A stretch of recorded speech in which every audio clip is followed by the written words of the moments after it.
People love to talk about the New World Order. They throw about the term all the time, New World Order or NWO. What is it? In its simplest form, it's basically two things. It's a world without God, and it's a world without reminders of God. One person who got deeply into the concept of a new world order was an occultist named Manly P. Hall, or Manly Palmer Hall. Do you want to know what the King James Bible has to do with the New World Order? Hi, I'm David Daniels from Chick Publications. Manly P. Hall wrote books on all sorts of mystery religions. 47 years after he wrote a book on Masonry, he was made an honorary 33rd degree Mason. In addition, 33rd degree Masonic President Franklin Delano Roosevelt loved the guy and his occultic NWO teachings. This guy had some major connections. But even I was surprised at a quote a brother in Christ sent me. Take a look at this quote from right here, Manly P. Hall.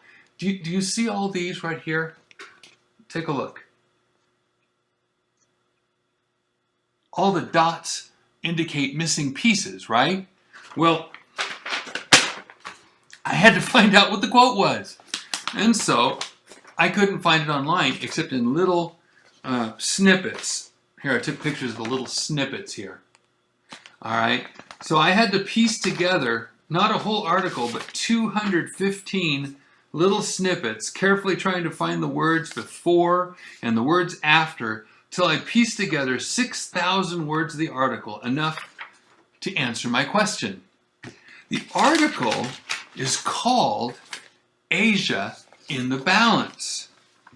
It was printed in his own magazine, Horizon, the magazine of useful and intelligent living. In April of 1944, over a year before we dropped the bomb on Japan, 2 nuclear bombs, so World War II was still going on, okay? Manly P. Hall was already thinking about how to make a world government. Remember, these are his words. I've been careful, even though I'm picking out, to keep his statements in context, okay? Quote, in the next 10 years, we will have to rebuild a world civilization. I hope for some psychologists, and even philosophers to be among those appointed to administer this problem. Without them, we are just going to get into more trouble. He goes on to say, we will first perhaps try to make a great world plan. We will sit at a council table and figure how to iron out the troubles on the earth. Later he says, world problems will not be solved except by creating a solution up through and out through the people themselves. And so, no post-war program can be successful unless at least 3 and probably 5 generations of social conditioning goes with it. He then says, the way of that conditioning would be the one used in Central Europe to condition Nazi minds. There, the circulation of an ideology began in the public schools, began with the small child, which is where we'll have to begin, and educate not only our own people, but the peoples of the world. And we will have to have 5 generations of the consciousness concept of democratic cooperation before we can create a world capable of mental and emotional tolerance. It has to be done. Teaching it would have to start in the 1st grade of the public schools. Now, Hall talks about undoing the error-filled thinking that people cherish. Look at what he claims is error-filled thinking. Quote, To make things right, we will have to undo much that is cherished error. The problem of revising the Bible shows how difficult it is to do this. For the last 100 years, we have been trying to get out an edition of the Bible that is reasonably correct, but nobody wants it. What's wanted is the good old King James Version, every jot and tittle of it, because most people are convinced that God dictated the Bible to King James in English. Okay, never mind that he totally made up a false teaching in order to slam the King James Bible believers. Note what he said. For the last 100 years, we have been trying to get out an edition of the Bible that is reasonably correct. Who is we? He's an occultist. Who is he involved with? And what did they do to the Bible between the 1840s and the 1940s? What does an occultist who doesn't believe the Bible have to do with fixing the Bible? Aren't you the least bit suspicious? Okay, let's say he gets rid of the King James Bible. What does he put in its place? These are his words, not mine. Quote, "The solution to this whole problem, which has been given to us, is the basic science which we now call psychology, and which has been evolved in the last 50 years. Psychology is the first systematic effort to analyze human thinking, and psychology can be the basic science of human tolerance."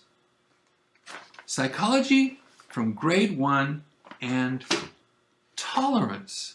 Does that sound familiar? Sounds like today, doesn't it? But why pick on Christians? If you want a new world order, Hall is right. You need people who are conditioned for that kind of a world government to, like the Nazis conditioned the German people. For this kind of tolerance, you need people who will go with the flow, follow the ideas, flow with the tides, so to speak. But Christians are like buoys. They're big, bright markers. And a buoy is always anchored to something. Well, Bible believers, according to Manly Hall, are anchored to what? The King James Bible. Every jot and tittle of it. 1944. But Manly P. Hall wants to free you from that anchor, or else you're not going to follow his New World Order. Okay, in his Students' Monthly Letter, right here, in his Students' Monthly Letter, 4th year, letter number 12, he has this to say about what he wants to free the Bible believer from and to. From the Secret Doctrine of the Bible, Revelation of St. John, conclusion, page 8.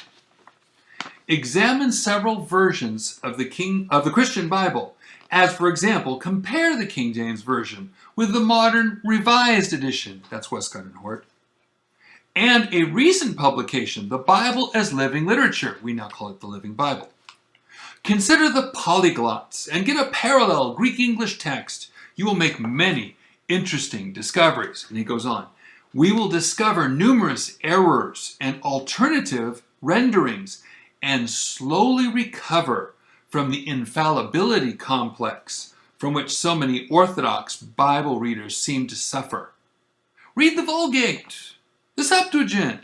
And he goes on.